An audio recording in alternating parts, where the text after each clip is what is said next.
ஓடின்னு இருக்கும் போது எவ்வளோ செலவு பண்ணி எங்கள் தலை தம்பிங்கெல்லாம் பேனர் மேலே கட்டியிருக்கிறாங்க.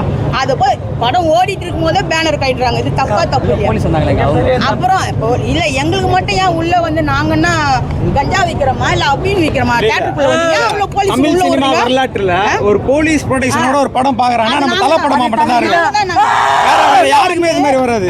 ஒரு ரீ ரிலீஸுக்கு ஒரு போலீஸ் இவ்வளவு ப்ரொடெக்ஷனோட வந்து ஒரு பாட்டுக்குங்க தெற்கு சீமையில பாட்டுக்கு தியேட்டரை கொளுத்திடுவாங்கன்ற ஒரு பயத்துல உள்ள போலீஸ் ப்ரொடெக்ஷனோட ஒரு படம் பாக்குறாங்கன்னா வரலாற்றுல அது நம்ம மட்டும் தான், வேற யாருமே கிடையாது.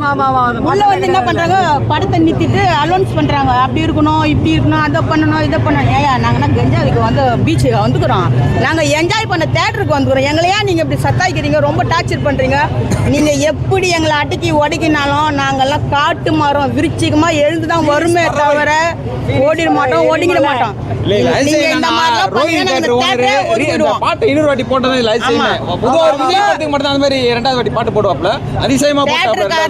ஓரவஞ்சனம் பண்றாங்க. இதுல ஒரு பாட்டு இருக்கும் பாத்தீங்களா, அது ஃபுல் அண்ட் ஃபுல் இமயமலையில் ஏன் கோடி பிறந்தா உனக்கு என்னன்னு கேட்டாரு பாத்தீங்களா. அப்பவே அவருக்கு பெரிய அப்பெல்லாம் வச்சாங்க, பெரிய பெரிய விஷயம் எல்லாம் பண்ணாங்க. எல்லாரும் எப்படி எப்படியே தட்டிக்கிட்டு அப்பாஸ் கதி மாதிரி நம்ம தலை ஆயிடுவார்னு நினைச்சாங்க. ஆனா எங்க தலை எல்லாத்துக்கும் ஆப்படிக்கிறவருன்னு அவங்களுக்கு தெரியாது.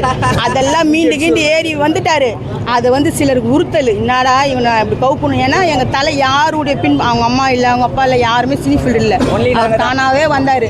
யாரை நம்பி வந்தார்? ஃபர்ஸ்ட் ஒரு சில படங்களை நம்பி அந்த தயாரிப்பாளர் நம்பி, அதுக்கப்புறம் நாங்கள் அவர் அப்படியே பிடிச்சி மேலே தூக்கி விட்டோம்.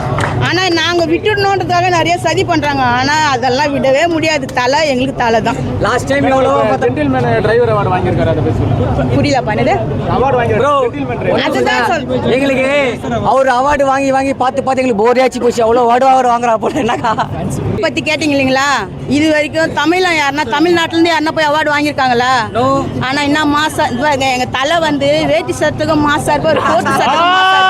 ஏன்னா பில்லா ஸ்டைல் அவரு என்ன மாசா வரா தெரியுங்களா? பார்க்கும் போது 1000 கண்ணு வேணும். தலை ரசிகா எங்களுக்கு ரொம்ப கௌரவமா இருக்குது. எங்க தலை போய் எங்களை ஒரு பேனர் போஸ்டர் போய் அரசியல்வாதி கூட எங்களை சண்டை போட்டு விடாம மோத விடாம வட்டத்துக்கு கிட்டத்துக்குலாம் மாட்ட விடாம எங்களுக்குன்னு இப்போ நாங்கள் தலை படம் பார்த்தா அது எங்கள் குடும்பத்தை யோசிப்போம். அதுதான் எங்களுக்கு தலை ரசிகர் நாமாட்டில் எல்லாருடைய மைண்ட் செட். ஆனால் மற்றவங்க அப்படி இல்லை.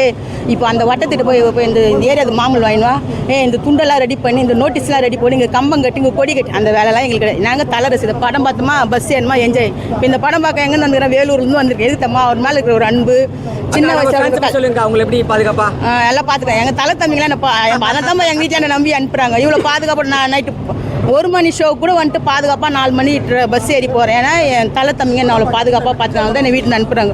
மெயினாக தலை வந்து தவறாக தயவு செஞ்சு இந்த அந்த 3 பேர் ரொம்ப பேசுகிறாங்க. அவங்க கொஞ்சம் அடிக்க வைங்க. இல்லை சார் அதான் அந்த 3 குரங்குங்க இருக்குல்ல. ஓகேப்பா அதுதான் யாரு படலை எந்த நாட்டில் எங்கே இருந்தாலும் சரி எங்கள் தலை படம் தான் மாசி. இப்போ பாருங்கள், இப்போ என்னென்ன படம் ஓடுது இந்த ஏரியாவில் கூட இந்த தேட்டர்லேயே. ஆனால் எந்த தேட்டருக்கு ஜனம் அதிகமாக வந்துச்சு, எந்த ஸ்க்ரீனுக்கு எங்கள் தலை படம் அட்டகாசம் எந்த ஸ்க்ரீனில் வந்துச்சு அங்கே தான் விசில். நானே எந்த சீனரை பார்க்குறோம் எந்த இதோட இருக்கிறோம் ஒன்றுமே அவ்வளோ சவுண்டு விசில் பறகுது. இதே மற்றதெல்லாம் என்ன நொந்து போய் செத்து போய் வெளியே வருதுங்க. நாங்கள் அதில் 21 வருஷத்துக்கு முன்னே ரிலீஸ் ஆன படத்தை பார்த்து செம்ம என்ஜாயாக செம்ம துள்ளி குச்சி வரோம். அதுங்கெல்லாம் பார்த்துட்டு சோனம் மாதிரி இப்படி வந்துருக்குதுங்க. என்னடா இதுங்க செத்து போன பணம் மாதிரி வந்து நாங்கள் எனர்ஜியாக வந்துக்கிறோம், செம பூஸ்டாக வந்துக்கிறோம். தலை வந்தால் தள்ளி தான் போகணும். தலை வந்து ரசிகர்களுக்கு வேணாம்னு சொன்னாங்க. இந்த படம் இல்லை, புதுச்சேரியில் வந்து ஷூட்டிங் நடந்ததுக்கு அப்புறம் தான் சொன்னாங்க. இந்த படத்துக்கா இல்லை அந்த கும்பகோணம் நடந்துச்சுங்களா அந்த படத்துக்குங்களா? இந்த படத்துக்குங்களா? அது அப்போ வந்து நான் குடும்ப இதில் இருந்ததால அவ்வளோ எனக்கு அந்த ஒரு விஷயம் தான் எனக்கு தெரியல. ஆனால் அதை 21 வருஷத்துக்கு முன்னே செஞ்சது எங்கள் தலை ரொம்ப நல்ல விஷயம். தலை இந்த படத்துக்கு அப்புறம் நீங்கள் செஞ்சது ரொம்ப சந்தோஷம், ரொம்ப நல்லது. ஏன்னா அவருடைய ரசிகர்கள்லாம் நல்லது செஞ்சுட்டு போய்கிறாரு. ஆனால் தலை ரசிகர் மன்ற கலைச்சது தான் நான் இன்னமும் விரும்புகிறேன். என் குடும்பமும் அவரை இன்னும் விரும்புறது தான். இல்லைன்னு வச்சுங்க, இப்போ நான் எல்லா காசு எடுத்துனது எதுக்கு செலவு பண்ணோம், பேனருக்கு போஸ்டருக்குலாம் செலவு பண்ணோம். இப்போ ரசிகர் மன்றம் இல்லை. இப்போ நீங்கள் என்னை பேட்டி எடுக்கிறீங்க, இது கூட நான் அவங்ககிட்ட கேட்கணும். நான் என்னை பேட்டி எடுக்கிறாங்களா, நான் பேட்டி கொடுக்கலாமாண்ணா எப்படிமா எங்களை கேட்காம இதெல்லாம் எங்களுக்கு கிடையாது. தலை ரசிகனாங்களா என்ஜாய் சுதந்திர பறவைகள் நாங்களாம். 21 வருஷம் முன்னாடி எங்க அந்த படம் பாத்தீங்க? நான் வேலூர்ல பார்த்தேன். அன்னைக்கு பார்த்தது நீங்க சென்னையில வந்து பாத்தீங்க, எப்படி இருக்கு? அன்னைக்கு வந்து இந்த தூத்துக்குடி குரு ஏலே அப்படின்றாங்க இல்லைங்களா, அப்போ அப்படி இப்படி ஒரு கெட்டப்ல இருந்தாரு. ஒரு படம் வரும், ஒரு படம் ஓடாது. அப்போ அவர் உடம்பு முடியாதனால கொஞ்சம் வெயிட் போட்டு இருந்தாரு. இந்த படம் அப்பெல்லாம் கொஞ்சம் வெயிட் போட தொப்பெல்லாம் கூட விழுந்துட்டு இருக்கும், பார்த்தீங்கன்னா நல்லா தெரியும். கதாநாயகி கொஞ்சம் ஸ்லிம்மாக இருப்பாங்க, இவர் கொஞ்சம் வெயிட் பண்ணும். ஆனாலும் அந்த வேஷ்டி சாட்டில் நடிக்கும்போது கொஞ்சம் சீனில் வந்து மெலிசா இருப்பார். ஏன்னா அப்போ உடம்பு கொஞ்சம் இதுவாக இருந்ததுனால. இந்த படம் வந்து அந்த கெட்டப் இப்படி தூக்கி நிற்கிறாரு பார்த்தீங்களா, அப்போல்லாம் ஆட்டோவில் வந்து எழுதுவாங்க. இந்த படம் இந்த சீன் வந்த பின்னாடி, இந்த ஸ்டில் வந்த பின்னாடி எல்லா ஆட்டோலையும் இப்படி தூக்கி வச்சு அந்த கெத்து, அந்த செயின் எல்லாம் கொஞ்சம் 2-3 நாள் பார்த்தா எல்லாம் ஒயிட் அண்ட் ஒயிட் ஷர்ட்டு, எல்லாம் கழுத்து நிறையா செயின், மோதிரம் இப்படின்றானுங்க. என்னடா அட்டகாசம்னானுங்க. அது வந்து அப்போ இருந்தது. நாங்கள் எல்லாம் என்ஜாய் பண்ணோம், ரொம்ப என்ஜாய். இப்போ எல்லாம் நினைக்கிறாங்க, இவங்க என்ன நினைக்கிறாங்க, விஸ்வாச படத்தில் தான் தலை வந்து வேஷ்டி சட்டில் வந்தாருன்னு. அவர் வந்து 21 வருஷத்துக்கு முன்னே அந்த கெத்து, அந்த மாதம் இதில் கூட பாருங்கள், எங்கேயுமே டை வச்சுக்க மாட்டார், பெப்பர் சால்ட்டில் தான் இருப்பார். அவர் நல்லா கவனிச்சு பார்த்தீங்கன்னா பெப்பர் சால்ட் நல்லா தெரியும். ஃபஸ்ட்டு பாட்டிலேருந்தே அவர் பெப்பர் சால்ட் தான். எதுனா தேவைன்னா தான் அடிப்பார், இல்லைன்னா டையெல்லாம் அடிக்க மாட்டார். ரொம்ப பெப்பர் சால்ட்லாம் அழகாக நிதானமாக நல்லா நடிச்சுப்பார். மீண்டும் வந்து ஒரு படம் பார்க்கணுன்னா எங்கள் தலைக்கு வந்து வரலாறு பார்க்கணும் ரொம்ப நாள் ஆசை. பெரிய ஸ்க்ரீனில் பார்க்கலாம், எல்லா படமும் தான் பார்க்கணும். ஆனால் வரலாறு பார்க்கணும் ரொம்ப ஆசை. அது வந்து ஒரு அப்பாவாக இருக்கிறது வந்து ரொம்ப மெலிசா. அவர் வந்து அந்த சேரை எட்டி வச்சுட்டு ஒரு நடனம் இருப்பார், கோட் ஷூட் போட்டுருப்பாரு, ஒரு நடப்பார் பாருங்க. அந்த நடம் மாசு செம்ம கெத்தாக இருக்கும். அந்த படம் திரும்ப பெரிய ஸ்க்ரீனில் பார்க்கணும் ரொம்ப ஆசை எனக்கு. அடுத்த மாசமே பார்க்கணும். கண்டிப்பாக. ஓகே. வாழ்த்துக்கள் தலை. வர 26வது வருஷம் நீங்கள் இன்னும் பல விருதுகளை ரேஸில் வென்று சாதிக்கணும்னு ஆசைப்படுறோம். அதே மாதிரி உங்களை மாதிரி யூடியூபர் ஒருத்தர் வந்து தலை வந்து ரொம்ப கேவலமாக கீழ்த்தரமாலாம் பேசுங்க. அந்த 3 குரங்குங்க தயவு செஞ்சு உங்களுக்கு நாங்கள் சொல்கிறோம், நாவாடக்கு வேணும். இருப்பா இந்த மாதிரி நீங்கள் என்ன சொல்லிங்கன்னா, தலை இங்கே படம் எடுக்கவே ஆள் கிடையாது, அவரோட மேனேஜர் போய் கது தட்டுனுக்கிறாரு.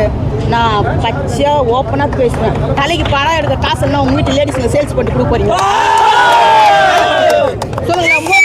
இருடா தம்பி, மோர் மார்க்கெட்டில் சேல்ஸ் பண்ணிட்டு இல்லை மும்பை மார்க்கெட்டில் சேல்ஸ் பண்ணிட்டு எங்கள் தலைக்கு படம் எடுக்கணும் காசு கொடுக்க போறீங்களா? நீங்கள் யாரா மயிரானுங்களா முகான்னு பேசுங்க. யூடியூப் போய் ஒன்று ஓப்பன் பண்ணிட்டு வாயும் நாக்கியம் அடிக்கி பேசணும். அதுவும் தலையை பற்றி பேசும்போது யோசித்து பேசணும்.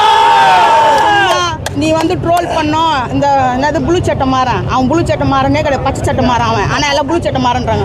அவனை மாதிரி நம்மளும் வளரணுன்ட்டு நீங்கள் பண்ணீங்கன்னா உங்கள் யூடியூப் எல்லாமே தலை ரசிகர் எல்லாமே ரிப்போர்ட் அடிக்கடா. கடவுளே போடுங்க, வரக்கூடாது. ரொம்ப அனாசமாக பேசிக்கிறாங்க, ரொம்ப கீழ்த்தரமாக பேசுகிறாங்க. இந்த மாதிரி தலைது படம் வந்து இனிமேல் அவர் நடித்து முடித்த படம் தான் இதுக்கு மேலே வரும். இதுக்கு மேலே அவர் படமே கிடையாது. ஆமாம், அவர் எடுக்கிற அளவுக்கு இங்கே யாருமே இல்லை, அதுதான் உண்மை. ஏன்னா அவர் வந்து போயிட்டாரு. என்னது வெள்ளைக்காரனுக்கு இட்டு கொடுக்க போயிட்டு இருக்கிறாரு. நீங்க வந்து உட்காந்து பேசுனீங்க, உங்களுக்கு ஒரு கேமரா மின்னு இருந்துச்சுன்னா உங்க இஷ்டத்துக்கு பேசுவீங்களா? நாங்க தலை ரசிகர் எல்லாமே உங்க யூடியூப் ரிப்போர்ட் அடிச்சு வச்சுக்கோ. பட் ஒரு சோத்துக்குலாம் நீங்க நக்கி நிப்பீங்க. யாருமே தியேட்டர் சீட்டை கிளிக்கல, உடைக்கல, எதுவுமே பண்ணல. இதுதான் வந்து அஜித் ஃபேன்ஸ். வந்தோமா, படத்தை என்ஜாய் பண்ணுமா, ஒரு வாட்டி ஒன்ஸ் மோர் கேட்டாங்க போட்டாங்க, நெக்ஸ்ட் வாட்டியும் கேட்டாங்க போடல, ஆனா படம் முடிஞ்ச உன்ன போடுறாங்க. ஸோ டீசெண்டா வந்துட்டு டீசெண்டா போறது எப்பவுமே தலை ஃபேன்ஸ். எங்களால எந்த சேதமும் தியேட்டருக்கும் ஏற்படாது. ஸோ இந்த மெச்சூரிட்டியை ஏற்படுத்தி கொடுப்பவர் தான் தலை. அல்டிமேட். ஆனா மெச்சூரிட்டியே இல்லாம டிரான்ஸ்ஃபார்மர் மேலே ஏறுது, கரண்ட் கம்பி மேலே ஏறுது, இதெல்லாம் யார் சொல்லுங்க? பேசினா ஒண்டி அப்புறமா தப்பு போங்கயா. செமையா இருக்குங்க. 10ஆவதுல நான் பார்த்த படம் திருப்பி பாக்குறதுனால எனக்கு ஒரு மிகப்பெரிய சந்தோஷம், மிகப்பெரிய வைப். அதான் லாஸ்ட்ல வந்து தலை தீபாவளியை போட்டு அதே கொண்டாட்டத்தோட எங்களை வெளியில அனுப்பியிருக்காங்க. நன்றி. நல்லா சார், எப்பவுமே வந்து ஒண்ணு சொல்லுவாங்க, பொதுவா சொல்லுவாங்க ரோகிணி தியேட்டர் வந்து விஜய் படத்துக்கு தான் வந்து ஐப்பு கொடுப்பாங்க, விஜய்க்கு தான் வந்து எல்லா முன்னுரிமையும் கொடுப்பாங்கன்னு. பட் இன்னைக்கு வந்து பாத்தீங்கன்னா தலை பாட்டை வந்து கிட்டத்தட்ட 3-4 வாட்டி போட்டுட்டாங்க. அதே மாதிரி அந்த லைட் செட்டிங்ஸ்லாம் எப்பவுமே நார்மலா எப்படி பண்ணுவாங்களோ அந்த மாதிரி பண்ணியிருந்தாங்க. ஸோ ஃபர்ஸ்ட் ரோகிணி தியேட்டருக்கு எங்களுடைய நன்றியை தெரிவிச்சுக்கிறோம். அடுத்த அப்டேட் இன்னும் வரல ப்ரோ. எப்போ வந்து வலைபேச்சு டீம் கதற ஆரம்பிக்குதோ அப்போ வந்து நம்மளுக்கு அடுத்த அப்டேட் வரப்போகுதுன்னு வரப்போகுது. எல்லாமே தலை எப்படி இருந்தாலும் நெக்ஸ்ட் இயர் தாங்க. இந்த வருஷம் வந்து ரெஸ்ட் எடுத்து இருக்காருல, ஏன்னா அவருக்குன்னு ப்ரொஃபஷன் இருக்கு, அந்த ப்ரொஃபஷன் முடிச்சுட்டு வருவாரு. எங்க தலை ரசிகர்களுக்கெல்லாம் 2025ல தீபாவளி முடிஞ்சு போனது கிடையாது. நவம்பர் 28 இன்னைக்கு தான் எங்க தலை ரசிகர் எல்லாருக்குமே தீபாவளி தலை தீபாவளி. ப்ரோ தலை வந்து பாத்தீங்கன்னா ரீசெண்டா ஒரு இன்டர்வியூல வந்து தியேட்டருக்குள்ள பட்டாசு வெடிக்கூடாது, தியேட்டர் சீட்ல கிளிக்கூடாது, படம் பார்க்க கூட பாத்துருவாங்கன்னு சொன்னாங்க. பட் இன்னைக்கு அது கேட்காம ரசிகர்கள் உள்ள பட்டாசு வெடிச்சிருக்காங்க.